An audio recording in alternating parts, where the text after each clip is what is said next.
Hello नमस्ते साथीहरु, सबैलाई स्वागत छ हाम्रो हाई कम्प्युटर ट्रेनिङ सेन्टरमा। र आज हामी तपाईहरुलाई चाहिँ जीमेल आईडी कसरी बनाउने यसको बारेमा चाहिँ हामी सिक्ने छौं। र सबैभन्दा पहिले चाहिँ तपाईले यो गुगल क्रोम एप्सलाई खोल्नुपर्ने हुन्छ र google.com गर्दा नि हुन्छ, gmail.com गर्दा नि हुन्छ र साइन इन गर्ने। यहाँनिर साइन इन गरिसकेपछि तपाईको यहाँनिर भाषा चेन्ज छ भने चाहिँ नेपाली छ भने इंग्लिश गर्नु मिल्छ। अब तपाईको कुन ल्याङ्ग्वेज छ हैन त्यो चाहिँ यहाँ देखिराख्नु होला। र पुरानो आईडी छ भने चाहिँ यहाँ देखि लगइन गर्नुपर्ने हुन्छ र अब नयाँ बनाउँदै हुनुहुन्छ भने चाहिँ क्रिएट गर्नुपर्ने हुन्छ। अब यसमा चाहिँ हाम्रो तीनवटा अप्सन दिएको छ, पर्सनल युज, बेबीको, अनि त्यसपछि बिजनेसको लागि छ। हामीले पर्सनलको लागि अहिले बनाउँदै छौं र यसमा चाहिँ हामीले जो मान्छेको आईडी बनाउनु पर्ने हो त्यसको नाम लेख्छौं, रोशन डडाल। र यसमा चाहिँ हामीले अब जीमेल आईडी के राख्ने त्यो चाहिँ हामीले यसमा लेख्छौं, ROSHN रोशन DAL राख्दा नि हुन्छ, कुनै अङ्कहरु राख्दा नि हुन्छ। यो चाहिँ पहिले लगिसकेको छ भन्यो। This user is already taken, try choose another भनेको छ। यसमा दिएको नम्बरहरु पनि हामी चुज गरेर यहाँ देखिराख्न सक्छौं। डडाल रोशन 36 छ भनेर चाहिँ हाम्रो जीमेल आईडी हो। र पासपोर्ट चाहिँ यसमा राख्दाखेरि चाहिँ हाम्रो 8 वटा कम्तिमा 8 वटा वडा हुनु पर्छ। यसमा चाहिँ हाम्रो लेटर, नम्बर, सिम्बलहरु चाहिँ भएको हुनुपर्ने हुन्छ। र अलि नर्मल मैले पासपोर्ट पनि यहाँ राख्दिए।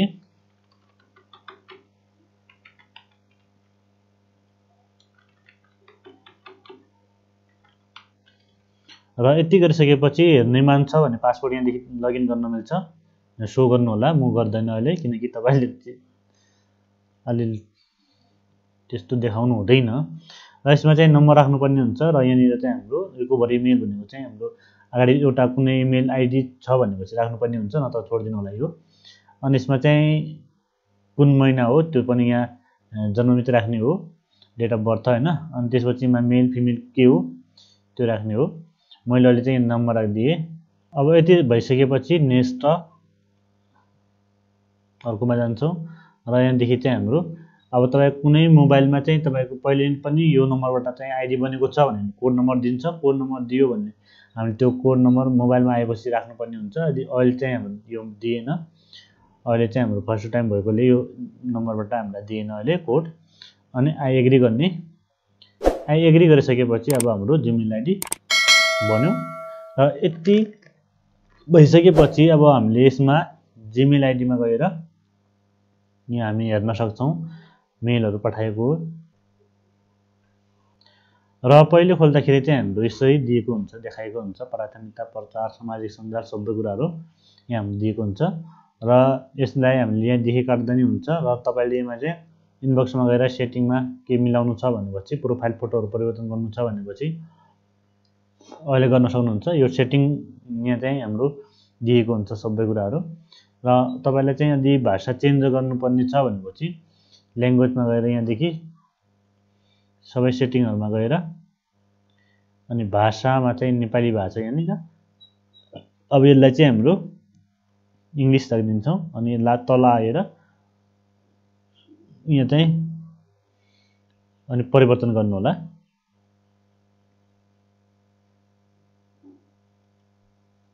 अब यति भइसकेपछि हाम्रो भाषा इंग्लिशमा आयो, ल्याङ्ग्वेज चेन्ज हुन्छ। र यसमा चाहिँ प्रोफाइल फोटोहरु राख्नु छ भने चाहिँ प्रोफाइल फोटोहरु पनि राख्न मिल्यो। तर अहिले हामीसँग छैन, त्यतिकै अब हेर्न नै मिल्छ। अब अहिले राख्दैनौं, राख्यो नचाहियो भने चाहिँ हाम्रो यहाँ देखि सिलेक्ट गर्ने। सिलेक्ट गरिसकेपछि अब फोटो कहाँ छ फाइलमा गएर हेरेर अनि त्यसपछि हामीले राख्नुपर्ने हुन्छ। अहिले चाहिँ हामीले राखेनौं। अनि यसमा चाहिँ कन्ट्याक्ट इमेल चाहिँ इम्पोर्टेन्ट छ हैन, यो पनि तपाईले यहाँ टिक लगाएर अनि यहाँ तपाईको इमेल आईडी हाल्नुपर्ने हुन्छ। हामीले अहिले यो राख्दैनौं। अनि यसमा चाहिँ नम्बर राख्नुपर्ने हुन्छ। यहाँ नम्बर राख्नको लागि चाहिँ हामीले यहाँ नम्बर टाइप गर्नुपर्छ। अब यति भइसकेपछि हाम्रो जीमेल आईडी रेडी भयो। र यो सँगसँगै हामीलाई 15 GB चाहिँ हामीलाई स्टोरेज दिएको हुन्छ गुगल आईडीले। र यसमा चाहिँ हामीले फोटोहरु, भिडियोहरु चाहिँ हामीले यहाँ देखि पनि प्ले स्टोर खोल्न सक्छौं। अनि म्यापहरु हेर्न सक्छौं। जीमेल आईडी छ। अनि यसमा चाहिँ हाम्रो जस्तै बेसिकमा सिकाइने वर्ड, एक्सेल, पावर पोइन्टहरु पनि दिएको हुन्छ, म्यापहरू छ, अरू यहाँ फर्महरू पनि दिएको हुन्छ र हामीले चाहिँ अहिले यसलाई लगआउट गरेर फेरि लगइन कसरी गर्ने यसको बारेमा पनि हेर्छौँ। यो इमेल आइडी चाहिँ हाम्रो यहाँ देखाइएको हुन्छ tosan36@gmail.com भन्ने छ। लगआउट गरे हामीले र अब हाम्रो यहाँ लगआउट भइसकेपछि यसरी देखाइएको हुन्छ र पहिले चाहिँ अर्को एकाउन्ट खोल्नु छ भने यहाँदेखि हामीले युज इनअदर एकाउन्ट गर्नुपर्छ। अहिले डिलिट गर्नु छ भने यहाँदेखि हामीले डिलिट गर्न सक्छौँ। जस्तै यो आइडी छ, यो आइडीलाई हामी यहाँदेखि हटाउनु छ भने गएर यसरी हटाउन सकिन्छ, किनकि तपाईँको कुनै मोबाइलमा अथवा कुनै कसैको कम्प्युटरमा चाहिँ हाम्रो लगइन भएको छ भने त्यो हट्दैन डाइरेक्ट। र यसमा चाहिँ हाम्रो DADAL ROSN रोशन यो चाहिँ कसरी आउँछ भन्दाखेरि चाहिँ मैले भनेको थिएँ नि पहिले तपाईँलाई यहाँ साइन इन गर्नुभयो भनेपछि अनि यहाँ देखाउँछ नयाँ खोल्ने होइन, फेरि अब हामीले त्यसलाई लगइन गर्ने DADAL रोशन अनि त्यसपछि 36 यति गरेर इन्टर गर्दा नि हुन्छ। @gmail.com अटोमेटिक आउँछ र यसमा चाहिँ हाम्रो पासवर्ड हाल्नुपर्ने हुन्छ। अगाडि हामीले जुन पासवर्ड हालेको थिए त्यही पासवर्ड हाल्नुपर्ने हुन्छ। यदि भुल्नुभयो भने फेरि खुल्दैन, फर्गेट गर्नु होला। र अब हाम्रो यो आइडी रेडी भइसक्यो है साथीहरू। र यसमा चाहिँ हाम्रो मोबाइलमा भएको फोटोहरू पनि अपलोड गर्न मिल्छ।